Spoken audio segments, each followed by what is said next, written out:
frères et mes sœurs, et bienvenue à la réunion de ce soir.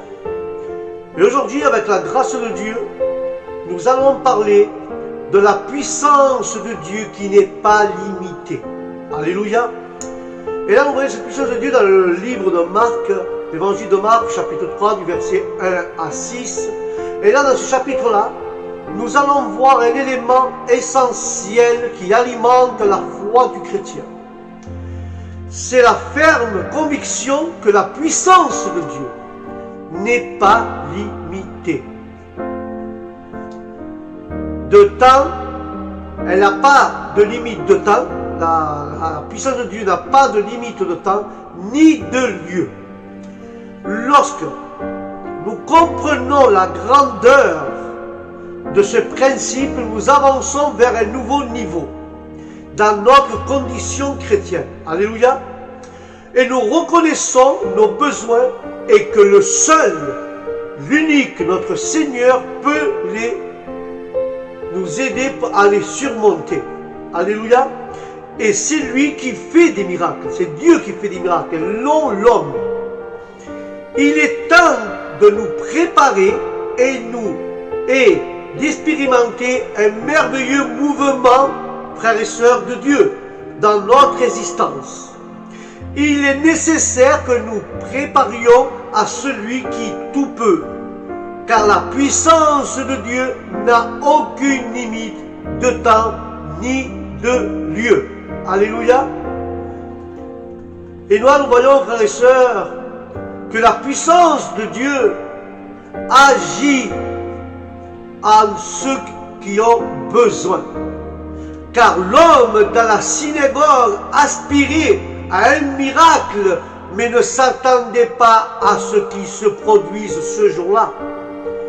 Même lorsqu'il traquait le Seigneur Jésus pour l'accuser ce jour-là, rien ne l'empêchait d'agir avec puissance. Les religieux de l'époque, les pharisiens de l'époque croyaient qu'il était interdit de guérir le jour du sabbat, le jour du repos. Pour les religieux, frères et sœurs de l'époque, et même pour ceux d'aujourd'hui, le ritualisme était au-dessus de la volonté de Dieu. Dieu veut nous montrer et Dieu veut notre bien-être avant tous ceux qui s'opposent. Celui qui entrave l'œuvre de Dieu, c'est l'être humain lui-même. Le Seigneur Jésus était conscient de la nécessité d'un miracle chez l'homme de la synagogue.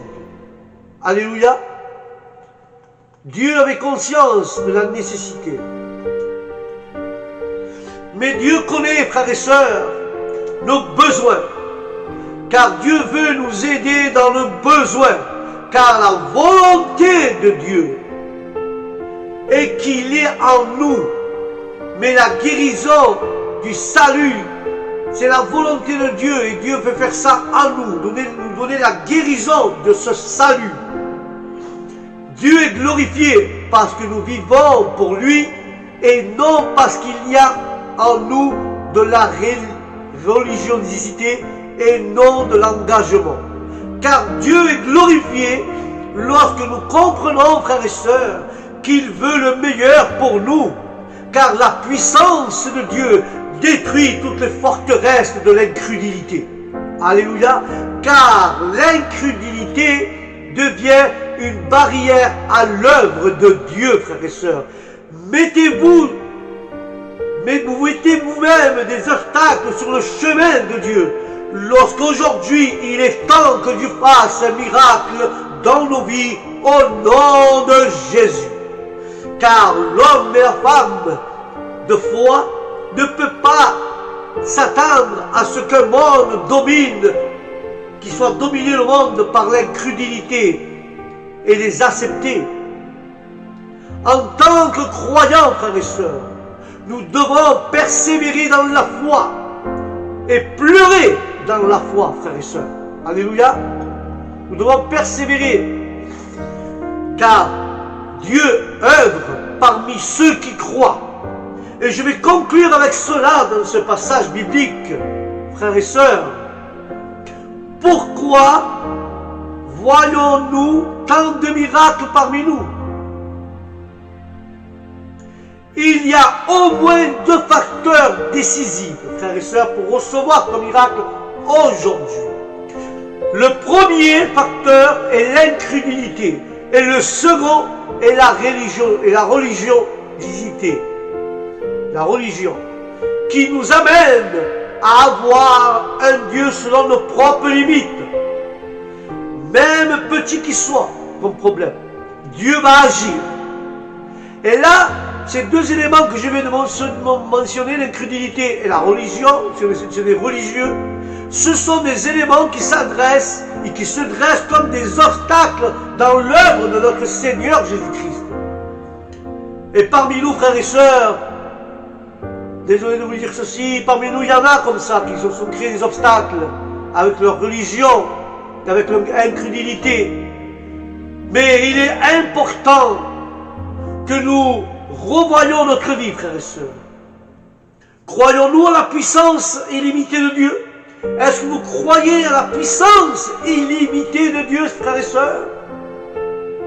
Ce qui nous empêche à grandir dans la foi, c'est ces obstacles que je viens de mentionner, l'incrédulité et être religieux. C'est ça qui nous empêche de grandir dans la foi. Mais la réponse à ces 2 questions que je vous ai posées tout à l'heure, qui est qu'est-ce qui nous empêche de grandir dans la foi? Cette question, la réponse à ces questions, frères et sœurs, nous donne une mesure, frères, de la façon car nous marchons avec le Seigneur. Et pourquoi davantage de miracles ne se produisent pas dans notre être et même dans ceux qui nous entourent? Pourquoi il n'y a pas de miracles et davantage de miracles qui peuvent se produire autour de nous, dans notre entourage et dans nous-mêmes aussi? Car tu sais pourquoi ils ne se produisent pas? Parce qu'il y a des obstacles dans l'œuvre de Dieu.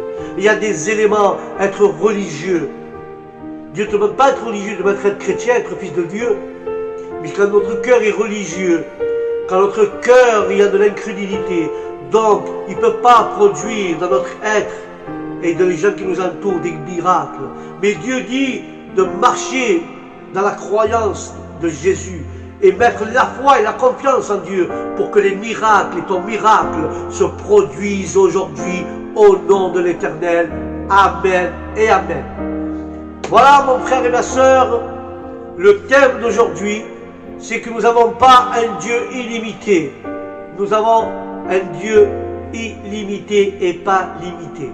Sur ce, je ne connais pas ton problème, je ne connais pas ta maladie, mais tu as un Dieu illimité que il fait tout, il guérit tout, il relève celui qui est tombé, il fortifie celui qui est faible. Mais rappelle-toi de cela, que la puissance de Dieu n'a pas de limite. Seulement crois et tu verras ton miracle accomplir aujourd'hui au nom de Jésus. Voilà, frères et sœurs, je vous dis au prochain thème avec la grâce de Dieu. Que Dieu vous bénisse, que la paix de Dieu soit dans votre âme et dans votre esprit, dans vos maisons. Et je vous dis au prochain programme. Shalom.